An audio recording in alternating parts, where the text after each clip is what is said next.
ಆ ಏನಂದ್ರಿ? ಹಸು ಸಾಕಿದ್ರೆ ಏನು ಬರ್ತದೆ ಅಂದ್ರ ದಿಗ್ದಲ್ಲಿ ಸಗಣಿ ಬರುತ್ತೆ.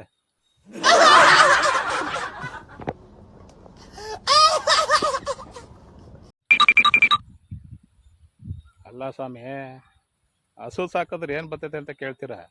ಬೆಳಗ್ಗೆ ಎದ್ರೆ ಕಾಫಿ ಕುಡಿತೀರಾ, ಟೀ ಕುಡಿತೀರಾ, ಎಲ್ಲ ಕುಡಿತೀರಾ. ಅದರಿಂದ ಅಲ್ವೇನ್ರಿ ಹಸು ಸಾಕೋದ್ರಿಂದ ಹಾಲು ಬರ್ತದೆ. ಹಾಲು ಬಂದಿಂದ ಹಾಲು ತೊಗೊಂಡೋಗಿ ಮೊಸರು ಮಜ್ಜಿಗೆ ಎಲ್ಲ ಮಾಡ್ಕೊಂಡು ಕುಡಿತೀರ.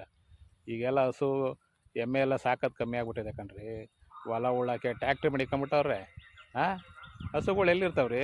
ಅದಕ್ಕೆ ಸಾಕಬೇಕು, ಹುಲ್ಲು ಹಾಕ್ಬೇಕು, ಊರ ಕಡೆ ಹೋಗ್ಬೇಕು, ಅದು ಇದು ಅಂದ್ಕೊಂಡು ಜನಗಳು ಆ ಗೋಗಳನ್ನೇ ಮರ್ಸ್ಬಿಟ್ಟವ್ರು ಈಗ. ಗೊತ್ತಾಯ್ತಾ? ಹಸು ಸಾಕಿದ್ರೆ ಹಾಲು ಬರ್ತದೆ, ಅದರಿಂದ ಗೊಬ್ಬರ ಬರ್ತದೆ. ಆ ಗೊಬ್ಬರ ಹಾಕಿದ್ರೆ ಭೂಮಿ ಚೆನ್ನಾಗಿರ್ತದೆ. ಈಗೆಲ್ಲ ಮಿಕ್ಸಿಂಗ್ ಗೊಬ್ಬರ ಹಾಕಿ ಹಾಕಿ ಭೂಮಿ ಎಲ್ಲ ಸತ್ತೋಗಿದೆ. ಹೊಲ ಉಳೋಕ್ಕೆ ಟ್ಯಾಕ್ಟ್ರಿ ಇಟ್ಕೊಂಬಿಟ್ಟು ಜನಗಳು ಸೋಂಬೇರಿಗಳಾಗ್ಬಿಡ್ತಾವ್ರೆ ಕಣ್ರಿ. ಈ ಸಿಟಿಗೆ ಹೋಗ್ಬಿಟ್ಟು ಜನ ಬಂದ್ಬಿಟ್ಟು ಕೆಲಸ ಮಾಡೋರ್ಗೂ ತೊಂದರೆ ಕೊಡ್ತಾರೆ.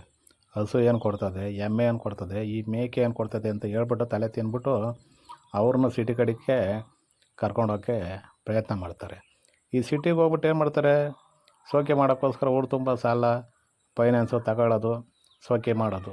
ಆಮೇಲೆ ಅದನ್ನು ತೀರ್ಸೋಕ್ಕಾಗ್ದಂಗೆ ಅಲ್ಲಿ ಇಲ್ಲಿ ಹೆಣ್ಗಾಡೋದು, ಆ ಊರು ಬಿಟ್ಟು ಈ ಊರು ಬಿಟ್ಟು ಅಲ್ಲಿ ಹೋಗೋದು.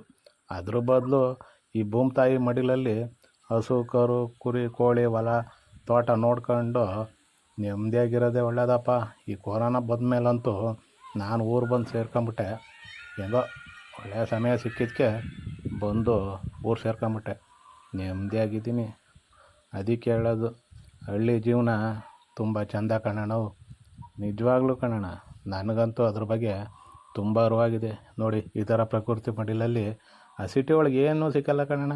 ನಾವಿಲ್ಲಿ ಇವೆಲ್ಲ ನೋಡ್ಕೊಂಡು ನೆಮ್ಮದಿಯಾಗಿ ಮುದ್ದೆ ಸೊಪ್ಪು ಸಾರು ಉಣ್ಕೊಂಡು ಚೆನ್ನಾಗಿದ್ದೀವಿ. ರೈತರೇ ನಿಜವಾಗ್ಲೂ ರೈತರ ಜೀವನ ಸುಖವಾಗಿರ್ತದೆ ಹಳ್ಳೀಲಿ.